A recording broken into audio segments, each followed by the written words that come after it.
adalah Sungai Cimahi, dan Sungai Cimahi ini memiliki hulu di kawasan Situ Lembang, sahabat. Dan bisa dilihat di sini airnya masih jernih sekali, masih bening banget, sahabat.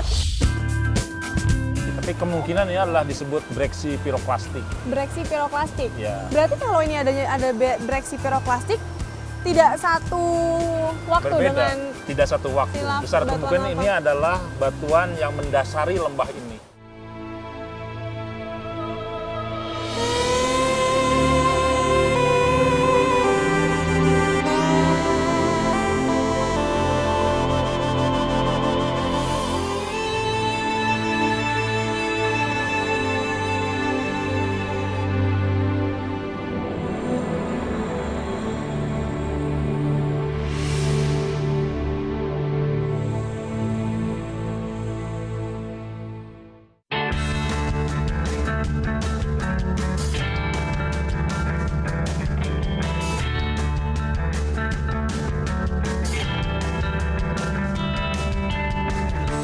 Halo sahabat, kekayaan alam di kawasan Jawa Barat memang tak ada habisnya untuk dipelajari.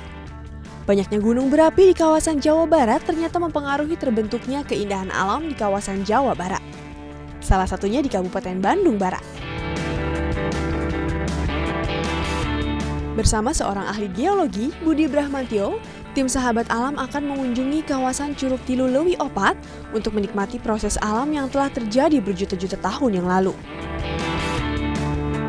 Kawasan Curug Tilu Leuwi Opat lokasinya tidak terlalu jauh dari tengah kota Bandung, sahabat. Kira-kira hanya memakan waktu tempuh sekitar 1 jam saja. Ya, udara di kawasan Curug Tilu Leuwi Opat juga masih sangat segar loh, sahabat. Selain itu, kedua mata saya juga dimanjakan oleh hijaunya pemandangan di sekitar kawasan Curug Tilu Leuwi Opat. Segar sekali rasanya. Lokasi pertama yang akan saya kunjungi adalah Leuwi Bagong. Jalan menuju Leuwi Bagong sudah terbilang bagus nih sahabat. Meskipun kita harus tetap berhati-hati karena jalannya cukup licin. Wow, ini berarti kita sudah sampai di salah satu Leuwi ya Pak ya? Ya. Mungkin Leuwi itu sebenarnya apa sih Pak? Leuwi itu lubuk sebenarnya. Oh, lubuk. Jadi bagian sungai yang dalam. Ya. Oke, mungkin itu bisa terjadi berbagai penyebab. Oke, mungkin dalam bahasa Sundanya lubuk itu Leuwi. adalah Leuwi gitu. Betul. Tapi kalau Leuwinya sendiri ini proses terjadinya itu mirip sama potholes Pak, atau mungkin prosesnya agak sedikit berbeda mungkin ya, karena ini adalah di Sungai Cimahi. Sekarang kita berada di Cimahi, Sungai Mahi, artinya sungai yang cukup.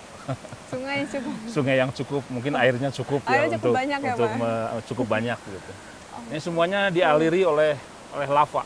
Oleh lava, dan permukaan lava tidak mulus begitu saja, dia bisa bergelombang, bisa membentuk lembah, membentuk tinggian begitu. Oke, berarti begitu juga mungkin ada retakan gitu ya, sehingga kemudian tererosi dan itu menghasilkan lembah-lembah yang kemudian karena tergenang itu menjadi leuwi itu tadi. Menjadi leuwi. Seperti ini ya, genangan seperti ini leuwi. Oke, berarti proses alam apa sih Pak sebenarnya yang bisa kita saksikan nih di kawasan Curug Tilu Leuwi Opat ini Pak? Nah, selain leuwi tadi, bagaimana kemudian nanti kita akan bisa melihat berbagai bentuk lava. Berbagai bentuk lava. Ya. Jadi lava itu memang bentuknya macam-macam ya, atau tergantung jenisnya, bagaimana Pak? dia mengalir, bagaimana dia terpengaruh oleh sekitarnya. Oke. Maka kita akan dapatkan nanti ada tumuli namanya ya, karena lavanya terangkat naik akibat ada hambatan. Iya. Lava adalah magma yang keluar dari perut bumi gunung api akibat adanya peningkatan aktivitas vulkanik di dalam gunung api, sahabat. Apa yang gunung jelas berapi yang paling dekat dari paling lokasi dekat ini? sini adalah Tangkuban Perahu. Ya. Tangkuban Perahu, dan sejarah Tangkuban Perahu juga sebenarnya panjang sekali ya, karena sebelum Tangkuban Perahu terbentuk itu ada namanya Gunung Sunda yang menghasilkan kaldera Sunda. Tapi ini diperkirakan karena ada di permukaan, ini adalah hasil erupsi Tangkuban Perahu yang termuda. Ya. Berarti ini hasil erupsi yang paling muda? Paling muda, lava yang paling muda. Hanya masalahnya di sini belum ada penelitian umur untuk lava sini. Tetapi kalau kita menganalogikan ini sama prosesnya berbarengan dengan yang di Sungai Cikapundung, di sana juga ada lava, dan di sana sudah beberapa tempat dilakukan istilahnya dating, penentuan umur secara absolut. Itu mungkin ya sekitar 50.000 tahun Sekitar yang lalu. 50.000 tahun. Itu zaman apa Pak masuknya Pak? Itu sih dalam geologi itu zaman yang muda juga. Zaman ya. masih muda ya, Pak, ya? Pleistosen lah ya, disebutnya Pleistosen. Pleistosen, kala Pleistosen. Berarti saat itu Tangkuban Perahu memang menumpahkan lava ini ke bermacam-macam Memang area diperkirakan gitu ya, Pak? 50.000 itu sedang aktif-aktifnya itu. Walaupun memang panjang sejarahnya, Iya. beberapa kali letusan, tapi hampir beberapa penelitian menunjukkan jatuhnya umurnya sekitar 48.000, 50.000 tahun yang lalu. Ya, salah satu hasil proses alam yang bisa kita lihat di sini dengan adanya bentuk tumuli lava atau dikenal juga dengan istilah lava blister, sahabat. Suasana di kawasan Lewi Bagong sangat menyenangkan, sahabat. Pepohonan di sini masih terjaga dengan baik. Nih sahabat, saya mau coba melewati Lewi Bagong ini sahabat. Menggunakan rakit. Oke. Ya Kang. Nah sahabat, ini namanya Lewi Bagong. Jadi untuk sampai ke ujung sana kita harus melewati rakit ini. Karena Lewi Bagong ini memiliki kedalaman kolam sekitar 6-7 meter sahabat. Cukup dalam. Keren. Wah, menyeberang rakitnya harus sendiri-sendiri nih sahabat demi keamanan. Jadi saya dan Pak Budi bergantian menyeberang. Lewi ini dinamakan Lewi Bagong karena dulunya di kawasan Lewi ini banyak sekali ditemukan babi hutan. Makanya kemudian dikenal dengan istilah Lewi Bagong. Dalam bahasa Sunda, babi hutan memang dikenal dengan istilah bagong, sahabat. Saat bergerak, suhu lava bisa mencapai hingga 1000 derajat Celcius. Kecepatan pergerakan lava juga dipengaruhi oleh banyaknya magma yang keluar dari perut bumi. Semakin banyak magma yang keluar, maka lava akan bergerak semakin cepat. Dan ini kan ada bentuknya juga bermacam-macam nih Pak. Ada yang seperti ini. Ini dipengaruhi oleh apa Pak? Diperkirakan setiap lapisan ini ya. Setiap lapisan kemudian mengisi, tapi ada tahap berikutnya itu dia retak juga mengikuti lapisan seperti ini. Ini. Ya, ini Oke. retak-retak juga ya. Faktor yang membuat retak itu sendiri apa Pak? Itu disebut kontraksi. Jadi ketika Kontraksi. lava magma itu mendingin, Ya. dia akan mengeras gitu ya. Nah, selama proses pengerasan itu terjadi kontraksi. Jadi bayangkannya seperti lumpur gitu ya, ketika dia mengering, dia akan retak-retak gitu. Oke, berarti faktor cuaca, udara seperti itu bisa Terutama ini membuat. perubahan suhu dari ketika magma membeku, mendingin.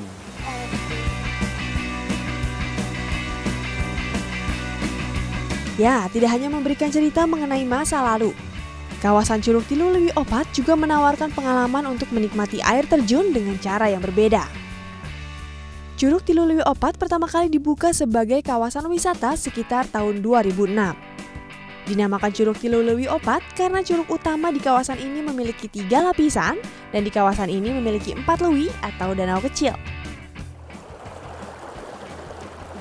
Nah sahabat, untuk menuju ke beberapa curug di kawasan Curug Tilu Lewi Opat ini, saya menyempatkan dulu nih sahabat untuk menikmati kawasan sungai yang ada di Curug Tilu Lewi Opat ini. Ini adalah Sungai Cimahi, dan Sungai Cimahi ini memiliki hulu di kawasan Situlembang sahabat. Dan bisa dilihat di sini airnya masih jernih sekali, masih bening banget sahabat. Dan di sini juga saya bisa melihat beberapa hewan yang memang merupakan indikator dari air bersih sahabat, yaitu hewan engkang-engkang. Di sini cukup banyak sekali hewan engkang-engkang, itu menandakan bahwa air di Sungai Cimahi ini masih kualitasnya masih cukup baik.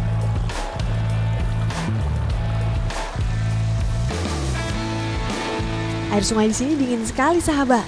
Lumayan nih sambil beristirahat, kita bisa menikmati pemandangan asri yang ada di kawasan ini. Airnya dingin banget ya Pak ternyata. Nah Pak, ini kan ada air terjunnya, terus ini juga ada aliran sungai nih Pak.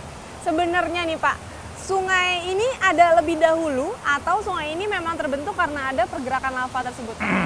Ya, biasanya lava itu kan seperti mengalir Ya. air ya, dan biasanya dia akan mengisi masuk ke dalam lembah-lembah. Jadi besar kemungkinan lembah Cimahi ini sudah ada terlebih dahulu. Hasil erupsi dari Tangkuban Perahu, lavanya mengisi lembah ini, sehingga kemudian sekarang kita lihat semuanya terisi oleh lava. seperti ini ya Pak Tapi ya? kemudian sungai itu tetap berlangsung di lembah tersebut. Jadi sehingga sekarang airnya mengalir di atas lava itu. yang Oke, sedang berarti membeku. ini kemungkinan tadinya kan ini semuanya lava nih Pak ya, dinding-dindingnya Sekarang, seperti ya, ini. betul. Dan ini sudah banyak tanah, berarti ini juga hasil pelapukan dari... Kalau saya lihat di sana itu hasil pelapukan dari lava. Ya, jika dilihat Sungai Cimahi ini memang tidak ada bedanya dengan sungai pada umumnya, sahabat. Namun jika dilihat lebih jeli lagi, dasar Sungai Cimahi merupakan lapisan lava hasil dari letusan Gunung Tangkuban Perahu. Wah, Menarik nih. ini terowongan ini juga proses dari lava juga Pak? Ini sangat menarik ya, ada terowongan seperti ini. Jadi itu yang disebut sebagai lava tube. Lava cup. Lava tube, tube tabung. Iya. Atau kalau panjang, Mm-mm. dia membentuk terowongan, bisa disebut juga lava tunnel. Lava tunnel. Jadi bayangkan Oke. mungkin dulunya ini seperti ini juga. Panjang sampai ke depan Panjang gini sampai ya ke Pak? sana, ya. Jadi ini nanti seperti suatu gua atau terowongan gitu ya. Itu prosesnya gimana Pak? Bisa sampai terjadi lava tunnel atau lava Ya, cupnya itu? nah, coba bayangkan ya, ini adalah tubuh dari lava yang mengalir begitu ya. Ini kemungkinan permukaannya di sini. Berarti yang atasnya lebih dulu membeku gitu Pak? Nah, karena dia di permukaan, yang atasnya lebih dulu membeku yang ini. Oh, Tapi di yang intinya di tengah-tengah ini bayangkan masih mengalir. terus bergerak. Terus seperti itu ya, bergerak Pak? sampai kemudian habis. Nah, akhirnya membentuk ruang yang seperti ini, sisanya dari yang mengalir tadi. Jenis batuan yang membentuk lava tube ini merupakan hasil dari proses pergerakan lava yang membeku, yang berjenis batuan basalt. Batuan basalt adalah batuan beku vulkanik yang berasal dari hasil pembekuan magma. Biasanya batuan berjenis basalt ini memiliki warna hitam pekat. Nah, itu ada apa Nah, Pak? ini ada nih batunya. Ini Jadi adalah ini basalt warna ini hitam, basalt. tapi yang paling menarik adalah adanya lubang-lubang seperti ini ya. itu lubang apa Pak kalau boleh Nah, tahu? ini lubang ini ketika lava ini membeku, Ya? kemudian karena masih banyak mengandung gas-gas gitu ya, dia meletup-letup.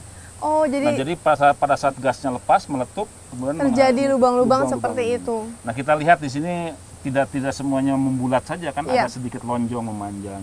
Nah, ini bisa bayangkan ini mengalir ke arah sini, jadi arah memanjang ini menunjukkan bagaimana lava itu Mengalir. Iya. Oke, jadi kita juga bisa melihat. Bisa melihat proses seperti ini. Oke. Tapi karena ini udah lepas ya dari batanya, jadi kita tidak tahu. Tapi yang jelas kelihatannya sesuai dengan arah dari tube ini. Dari Jadi ke arah lava tube sana ini dan ke sana juga itu. arah dari lembah secara keseluruhan Cimahi. Lembah Cimahi ini. Mengalirnya ke sana. Oke. Biasanya, batuan yang memiliki lubang gas merupakan batuan yang berada di permukaan, sahabat. Sehingga tidak semua batuan pada lava tube ini memiliki lubang-lubang gas. Setelah diajak melihat lava tube, akhirnya kami melanjutkan perjalanan kami untuk menuju ke curug utama yang ada di kawasan Curug Tiluluy Opat ini, sahabat. Trek menuju Curug Tilu lumayan ekstrim nih, sahabat. Harus ekstra hati-hati karena jalannya sangat licin. Nah sahabat, ini kita sudah setengah perjalanan untuk menuju ke Curug Tilu, tapi ternyata hujannya deras banget nih sahabat, jadi kita harus neduh. Kita neduh di ini nih, ini salah satu bendungan yang memang sudah dibangun dari zaman Belanda sahabat. Wow, dan ini memang bendungan ini nanti akan mengairi beberapa masyarakat di kawasan Bandung Utara maupun Bandung Barat sahabat. Jadi kita harus nunggu hujan dulu nih sampai hujannya reda, baru kita lanjut lagi ke Curug Tilunya. Dingin banget. Akhirnya setelah menunggu kurang lebih 1 jam, kami bisa melanjutkan perjalanan kami menuju Curug Tilu, sahabat. Yuk lanjut! Pemandangan selama perjalanan benar-benar menakjubkan, sahabat. Kami melewati lembah Cimahi yang merupakan gugusan dari pegunungan Tangkuban Perahu. Indah banget, sahabat. Dinding lembah menjulang tinggi dihiasi oleh lebatnya pepohonan hutan. Sempurna.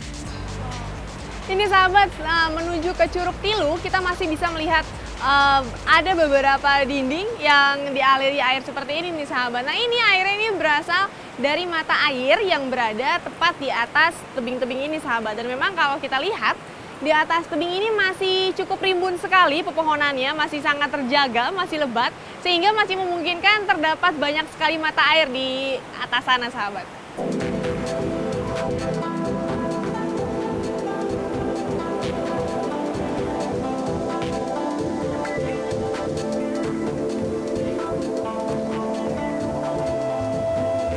Sebentar, stop dulu di sini Iya, ya. Pak. Nah, ini batuannya agak sedikit berbeda nih ya. Oke, berbeda sama batuan yang Batuannya tadi berbeda tadi dengan lava kita tadi. temui ya, Pak ya. Ini kan lihat ada fragmen-fragmennya ya. Dan Kalau ini apa? ini menunjukkan adanya boleh katakan breksi. Tapi kemungkinan ini adalah disebut breksi piroklastik. Breksi piroklastik. Ya. Berarti kalau ini ada breksi piroklastik tidak satu waktu Berbeda, dengan tidak satu waktu. Besar batuan kemungkinan lava. ini adalah batuan yang mendasari lembah ini. oh. Jadi baru di ya. atas inilah lava tadi itu mengalir. Gitu. Diperkirakan kalau melihat posisi ini lebih rendah ya. Jadi ini dasar lembahnya adalah batuan ini. Berarti memang batuan breksi piroklastik ini terlebih dahulu. Lebih dahulu, ini hasil dari suatu letusan besar yang kemudian terendapkan di sini. Piro itu artinya api, Ya. plastik itu pecahan-pecahan. Jadi pecah-pecahan hasil dari suatu letusan. Letusan gitu ya, Pak ya. Kemudian terendapkan. Wow, menarik juga ya sahabat. Batuan breksi piroklastik sendiri merupakan batuan vulkanik yang dihasilkan karena adanya serangkaian proses letusan gunung berapi. Ini sahabat salah satu curug yang bisa kita nikmati sebelum kita sampai di Curug Tilu. Nah, curug ini namanya Curug Citulang dan airnya ini berasal dari sungai sahabat, bukan dari mata air. Sehingga saat musim kemarau, debit air dari Curug Citulang ini lebih kecil daripada debit air saat musim hujan seperti sekarang. Dan sekarang ini debit airnya cukup besar, cukup air percikan dari terjunan air ini cukup membasahi saya nih sahabat. Wah, keren banget. Kalau gitu kita langsung aja ke Curug Tilu. Ya, Curug Citulang ini memiliki ketinggian sekitar 50 meter sahabat. Indah ya? Sepertinya Curug Tilu sudah tidak jauh lagi nih sahabat.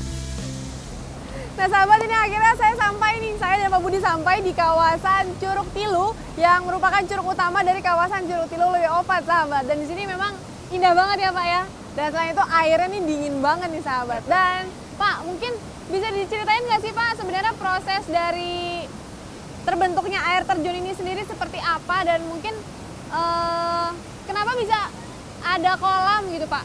Wah, air terjun kan identik juga di depannya ada kolam seperti itu. Itu kenapa sih Pak? Prosesnya itu seperti apa? Ya, jadi kalau kita lihat di belakang saya ini ada dua terjunan Iya. ya, dua terjunan. Itu diperkirakan ada dua lapisan lava di situ. Ada dua lapisan Ada lava dua ya Pak? lapisan lava. Jadi satu kali yang paling atas Iya. terjun, kemudian ada dasarnya, kemudian terjun lagi sampai ke dasar yang ini. Oh iya. Jadi kita tetap berhubungan dengan lava yang kemungkinan sama sampai yang tadi di hilir. Sama sampai yang di hilir tadi ya Iya. Pak ya? Berarti kalau kayak gini lebih tua yang bawah, lapisan yang bawah. Lebih tua dari yang bawah tentu saja. Berarti yang muda yang Jadi ada paling beberapa atas kali gitu ya? lapisan gitu ya. Dan satu lagi ini hujan udah turun, Oh tapi iya, oke. hujan. Oke, nah sahabat, ini penjelasannya cukup menarik. Cuma ini kondisinya hujan lagi, jadi kita harus segera menepi lagi. mencari tempat berteduh Nah, ya. nanti kita lanjutin lagi ngobrol-ngobrolnya di tempat berteduh. Kita pindah dulu. Wah! Oke, ayo.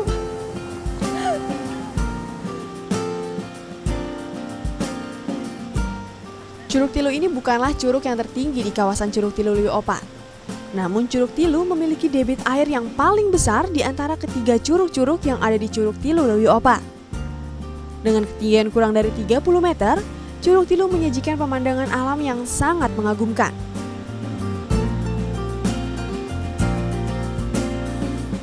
Wah, akhirnya hujan reda nih sahabat. Saatnya melanjutkan pertanyaan yang tadi sempat terputus ya. Wah, ini Pak, tadi kan sempat ngejelasin Ya. ada apa yang namanya plangpul itu. Nah, sebenarnya itu gimana sih Pak yang namanya Yang seperti plangpul?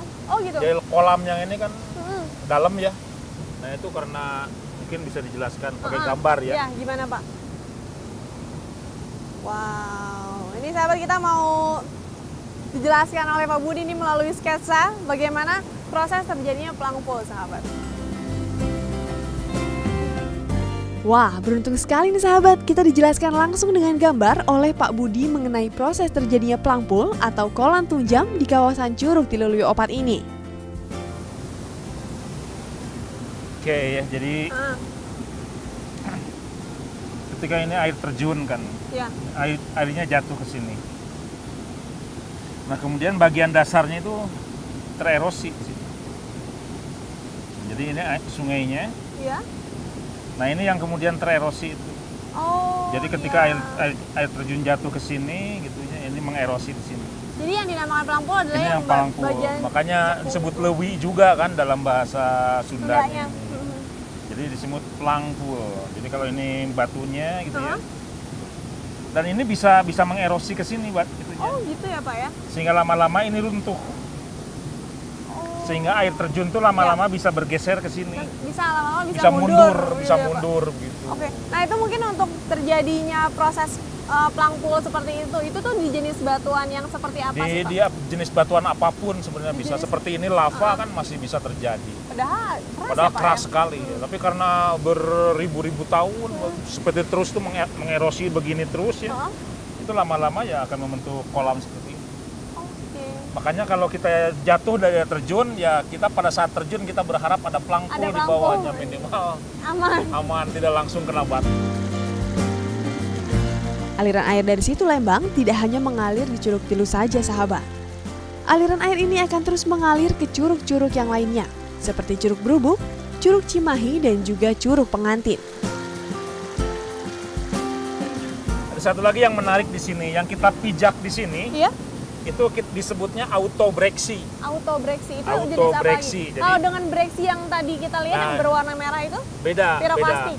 Ini karena ini ada aliran lava yang mengalir ke sini kan. Ini dasarnya gitu ya. Heeh. Nah, bagian bawahnya itu pecah-pecah begitu. Wajar aja kan. Sesuatu yang mengalir berat Panas begitu. seperti itu. Kemudian di sini pecah-pecah gitu. Jadi ini bagian dari lava bagian bawah yang kemudian kalau kita lihat seperti itu ada fragmen-fragmen gitu ya. Nah, itu disebut autobreksi, berarti Autobreksi ya, Pak? pecahan dari dirinya sendiri lah begitu, dari Pecahan lavanya itu dari sendiri. si lavanya sendiri ya, Pak? Makanya ketika ini mengalir begitu, bagian bawahnya itu selalu begitu. Oh. Gitu ya. Meskipun kawasan yang kami pijak merupakan batuan jenis autobreksi, namun dinding yang membentuk Curug Tilu merupakan lava yang membeku atau batuan basalt, sahabat. Terlihat perbedaan dari bentuk batuan yang membentuknya. Jika dinding curug berwarna hitam dan solid, batuan yang saya pijak berwarna lebih cerah dan terdiri dari fragmen batuan yang lebih kecil. Nah, kalau bedanya autobreksi dengan breksi piroklastik tadi tuh, Pak, kalau dilihat dari kasat mata tuh sebenarnya apa bedanya sih, Pak? Kan hampir sama. Kalau ini berarti antara butir-butirannya ini dengan yang di tengahnya itu sama, adalah lava juga. Oh iya. Sementara kalau yang tadi Piroklastik. piroklastik, ininya pasir, ininya batuannya umumnya berbeda. Oke, berarti campuran gitu. Campuran, ya, Pak, ya? betul. Kalau yang ini tidak sama, sama, material tapi yang hanya halus dan yang membentuk- fragmen itu sama dari lava, masih lava. seperti itu. Jadi itu bedanya. Gitu bedanya. Oke, kalau gitu kita nikmatin curugnya, Pak. Oke, ya. Tapi jangan terjun ya. Tapi jangan terjun 13 meter, Pak. 13 meter.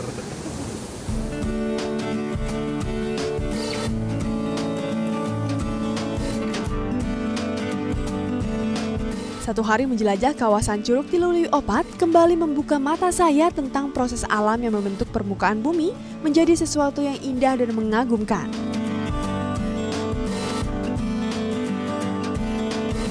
Cintai alam sekitar kita seperti kita mencintai diri kita sendiri.